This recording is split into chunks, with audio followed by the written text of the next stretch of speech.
বাজারে প্রবেশ করার দোয়ার ফজিলত। আসসালামু আলাইকুম ওয়া রাহমাতুল্লাহি ওয়া বারাকাতুহু। বাজারে প্রবেশের দোয়া বিশাল ফজিলতের দোয়া।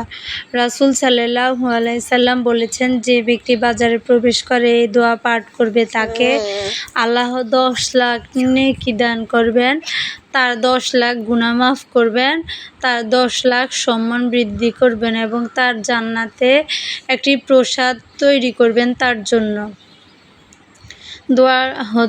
দোয়াটি হচ্ছে লা ইলাহা ইল্লাল্লাহু ওয়াহদাহু লা শারীকা লাহু লাহুল মুলকু ওয়া লাহুল হামদু ইউহয়ী ওয়া ইউমীতু ওয়া হুয়া হাইয়্যুল লা ইয়ামুতু বিয়াদিহিল খায়রু ওয়া হুয়া কুল্লি শাইইন কাদির।